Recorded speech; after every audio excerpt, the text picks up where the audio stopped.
warahmatullahi wabarakatuh. Ayah bunda yang dirahmati Allah dan juga teman-teman seprofesi, pejuang pendidikan dimanapun Anda berada, selamat berjumpa dengan podcast kami, Guru-Guru TKIT Harapan Bunda Semarang.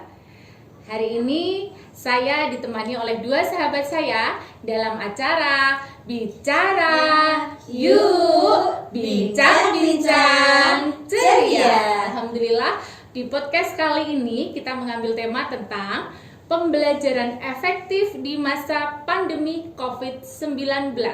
Dan akan saya perkenalkan, nama saya adalah Bunda Dia, saya Waka Humas di TKIT Harapan Bunda.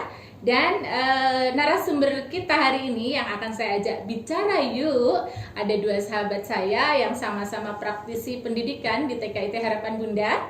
Yang pertama, beliau adalah penanggung jawab kurikulum keislaman dan kekhasan di TKIT Harapan Bunda. Beliau adalah Bunda Syari Fatihah. Assalamualaikum Bunda Syari. Waalaikumsalam Bunda Dia. Sehat ya Bun? Alhamdulillah.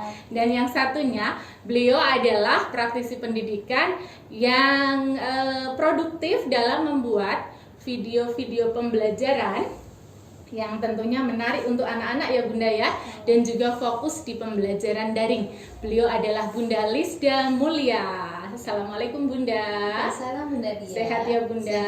Mudah-mudahan selalu sehat, semangat dan selalu ceria. Amin. Ya, sebagaimana dengan motonya Harapan Bunda, ceria, mandiri, berakhlak, mulia. Iya, teman-teman dan juga ayah bunda di rumah, pandemi sudah kita kita rasakan bersama sebagai ujian bersama ya, sudah sekitar 9 bulan ya kita alami, dan tentunya ini banyak suka duka yang dialami oleh semua masyarakat, bukan hanya di bidang pendidikan. Nah, kalau di bidang pendidikan sendiri ini, Bunda Lisda dan juga Bunda Sari, kita kan mengalami ya, mungkin di awal-awal itu betapa tertantangnya sekolah gitu ya, tertantangnya guru juga ya untuk menghadapi pandemi seperti ini. Nah, kira-kira seperti apa penyikapan dari sekolah atau tim kurikulum itu dengan pandemi ini, Bunda Sari? Ya, baik Bunda Dia, ayah bunda yang dirahmati Allah dan teman-teman kami semuanya. Pandemi datang itu, ini adalah ujian dari Allah, takdir dari Allah, sehingga kita mensikapinya juga harus dengan bersabar. Ya, begitu juga dengan pendidikan, kita terdampak juga. Ya, jadi pandemi datang di akhir ajaran ya, jadi kegiatan-kegiatan di akhir tahun pun yang sudah kita rencanakan bagus matang, tiba-tiba harus berhenti. Semuanya Dan harus virtual ya? Iya, kita ganti semuanya dengan virtual. Seperti akhir tahun anak-anak ada akhir sana itu wisuda ya Bunda Dia ya, akhir tahun pelepasan Bisa anak kelas B juga ya, iya, anak-anak ya? yang sudah direncanakan di gedung, kemudian ada momen-momen yang mereka harapkan ya, mereka ingin tampil begitu, tiba-tiba itu tidak kita lakukan dan kita ganti dengan virtual, sudah latihan juga. Jadi kita harus ikhlas menerima dengan sabar. Begitu juga orang tua yang di rumah, begitu Bunda Dia. Kuncinya menerima dulu, ikhlas, kemudian ikhtiar. Iya, Gitu. Masya Allah, tentang ikhtiar ini. Bunda Lisda, kalau pada saat itu ya awal-awal, barangkali ini yang paling sangat tertekan barangkali Bu Guru itu di awal-awal ya, bukan hanya Bu Guru ya, anak-anak, orang tua juga ini di awal masa pandemi. Bagaimana perasaan Bunda Lisda dan juga suka dukanya saat pertama kali itu, Bu? Terima kasih Bunda Dia atas waktunya.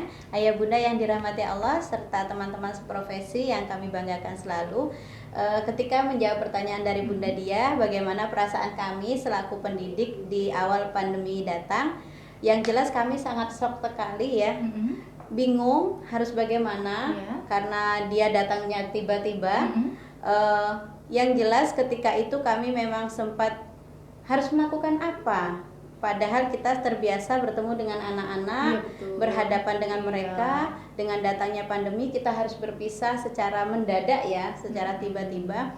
Akhirnya Bu Guru kembali lagi menerima ini dengan sabar. Benar yang katakan Bunda Sari tadi, kita melakukan kegiatan. Terus pengorbanan Bu Guru itu harus 24 jam mungkin bahkan lebih ya, untuk ngecek HP ya, bagaimana caranya kita membuat kegiatan melalui HP tersebut. Bahkan ada bu guru kita itu harus rela membeli HP gitu kan. Ya, pengalaman saya juga itu HP harus harus rela membeli HP, harus rela juga mengikuti kegiatan seminar-seminar online gitu ya Bunda Dia, yang mana di sana mengacu kita, memotivasi kita agar kegiatan di masa pandemi ini tuh lebih bervariasi lagi seperti itu. Jadi yang tadinya kita istilahnya kaget gitu ya, akhirnya kita bangkit bareng-bareng dengan kurikulum, kita disiapkan materi yang baik. Nah, bagaimana bu guru itu menyikapi ini sehingga tidak menjadi beban, bahkan menjadi tantangan bagi kita selaku pendidik seperti itu. Luar biasa ini. Dari sekolah atau tim kurikulum sendiri Bunda, ini bagaimana strategi yang dilakukan oleh Harapan Bunda? Karena kalau sekolah Islam terpadu itu kan memiliki keterpaduan, kemudian materi-materi pembelajarannya juga lebih ya dibandingkan sekolah-sekolah pada umumnya, keislamannya, kekhasannya gitu ya.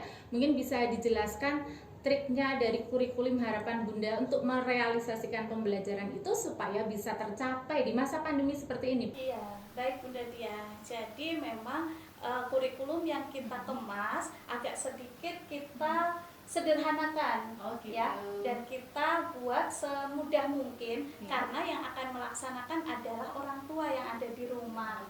Jadi kita membuat ramuan ya, ramuan materi. Kalau materinya masih sama Bunda Dia, ada mengaji, ada hafalan surat, itu Quran ya. Kita kalau di Harapan Bunda yang utama adalah Quran ya. Kemudian akhlak, ini juga basic di anak usia dini. Akhlak ini sangat dibutuhkan ya, karena dasarnya itu juga salah satunya akhlak. Kemudian ada ibadah, ada siroh ya, siroh itu kisah-kisah Nabi. Kemudian kedinasan juga kita ada, masih sama. Seni, kognitif, bahasa, fisik, motorik semua ada, namun kemasannya kita beda ya. Dari bahan mainnya juga sudah beda. Kalau kita di sekolah pakai bahan alat main yang ada di sekolah, namun kali ini kita merancang kegiatan yang mana bahan dan alatnya yang bisa ditemukan di sekeliling rumah anak-anak dan mudah untuk orang tua begitu. Betul, nggak merepotkan, memudahkan semuanya. Begitu Bunda Dia. Masya Allah, iya itu. Berarti ada penyesuaian-penyesuaian yang dilakukan oleh tim kurikulum ya. Nah ini kalau di lapangan Bunda Lisda terkait dengan apa yang sudah dirumuskan oleh kurikulum, bagaimanakah implementasinya di di kelas yang dilakukan oleh Bu Lisda? Apakah ada kendala terkait ini dari anak-anak ataupun orang tua Bu? Iya, terima kasih Bunda Dia. Untuk prakteknya di kelas kita pertama komunikasi dulu dengan orang tua. Kita jalin komunikasi dengan orang tua, kita atur jadwal. Orang tua itu bisanya jam berapa? Bahkan kan dari orang tua kita kan tidak orang tua yang di rumah ya, banyak yang sibuk pegawai negeri, mungkin bisa jadi yang di kantor gitu kan. Jadi yang jelas kita atur dulu jadwal dari orang tua itu seperti apa, beliau-beliau bisanya kapan untuk jadwal pembelajaran anak. Intinya pada setiap harinya kami tetap mengirimkan kegiatan. Kami tetap mengirimkan kegiatan, ada grup kelas Bunda Dia, di daringnya itu kami kirim kegiatan. Dari kegiatan tersebut ada wali murid yang memang tidak respon karena kita sudah ada jadwalnya tersendiri. Biasanya video pembelajaran dari Bunda ya. Responnya nanti ketika beliau sudah pulang dari kantor gitu kan. Jadi Bunda itu sudah tahu, oh mamahnya ini bisanya jam 3 misalnya. Bunda juga standby jam 3. Yang malam kadang iya, ada yang misalnya habis Isya seperti itu ya. Majunya video call habis Isya gitu ya. Hafalannya itu gimana keluarganya Bunda? Lah, selain kita menjalin komunikasi dengan wali murid, yang tentu kita komunikasi juga dengan keluarga. Ini tugas kita selaku guru, minta dukungannya karena ini pandemi kita tidak bisa menolak. Mau bagaimana juga ya kita harus melakukan ini bersama gitu. Jadi alhamdulillah dari keluarga guru kita itu di Harapan Bunda itu semuanya mendukung para keluarganya. Luar biasa, terima kasih ya. Semoga menjadi pahala amal soleh ya. Bunda di rumah orang tua ini luar biasa ini. Jadi guru ya, jadi guru anak-anaknya di rumah gitu. Iya, seperti itu. Jadi responnya dari orang tua itu sendiri insya Allah sangat positif ya Bunda Dia. Alhamdulillah, Jadi Masya mereka Allah. sangat mendukung apa yang Bunda sampaikan seperti itu, walaupun kembali lagi tadi mereka mengumpulkan atau melaporan Melaporkan kegiatan anak itu kegiatan, tidak on ya. time sesuai jadwal yang kita berikan seperti Iya, itu. ada space waktu ya yang Betul, bisa dilakukan, iya. misalnya 1 minggu akhir pekannya, Akhir pekan, bisa, iya. Bahkan dari tim Jadwal- kurikulum iya, tersendiri itu benar, sudah ada betul. hari tersendiri untuk bagi orang Mm-mm. tua yang memang sibuk untuk melaporkan di akhir pekan. Hari Sabtu Ya, kita untuk kasih pelaporan. waktu Iya, untuk orang tua betul. melaporkan seperti itu. Kan dukungan atau respon wali murid yang seperti itu tentu tidak lepas dari bagaimana cara sekolah mengkomunikasikannya ya Bunda Sari. Betul. Barangkali bisa disampaikan bagaimana sih sekolah itu membangun komunikasi yang efektif dengan orang tua. Baik Bunda Dia, jadi di awal tahun kita mengadakan pertemuan sosialisasi kurikulum ya. Di sana kita sampaikan. Namun kali ini sosialisasinya Online, berupa ya. online. Kita Iya, bisa menggunakan media apa kemarin ya? Zoom Atau Google Meet gitu betul. ya. Kita pertemuannya online, kita menyampaikan visi misi kita, target-target kita apa, kemudian Ya. materi yang akan diberikan apa, sehingga orang tua sudah paham dari awal. Dan kita ada salah satu kegiatan untuk orang tua Bunda Khusus Dia, orang tua, namanya SOT, artinya SOT. apa Bunda? Sekolah orang tua. Nah ini kekuatan tersendiri, Masya kita Allah. beri materi, kita tambah ilmu bersama-sama Oke. orang tua, kita mengadakan parenting, kemudian dari pembicara juga kita mencari yang Betul, berkompeten ya, Iya, sehingga kita bisa mendapatkan wawasan lebih untuk pengasuhan di rumah Masya ya, Allah. terutama Oke. pendidikan untuk anak, sehingga pola asuh di rumah kita harapkan Tidak sama. jauh beda ya, Iya, Apalagi gitu. dengan kondisi saat ini ya Bunda. Betul, iya. Terus ini ada trik nggak cara penyampaian pembelajaran itu, dan juga barangkali ada keunikan-keunikan yang lain yang mungkin tidak dimiliki oleh sekolah Islam terpadu yang lain, Bunda. Ya, jadi untuk mengaji hafalan surat itu kita sangat konsentrasi. Jadi tutorial Bunda melalui video pembelajaran kita sampaikan benar-benar makhrajnya itu yang terlihat ya. Jadi benar-benar menyampaikan, berusaha untuk yang terbaik agar bisa dicontoh anak-anak di rumah. Ya. Kemudian untuk mengaji kita optimalkan, ada video call ya, sesuai dengan waktu tadi yang Bunda Lisa sampaikan. Memperbaiki langsung Iya, bisa mengumpulkan video saat anak-anak belajar di rumah. Nanti kita bimbing melalui voice note, Iya. kemudian kita Video garis juga bawah ya. yang mana yang perlu diperbaiki kita beri contoh gitu.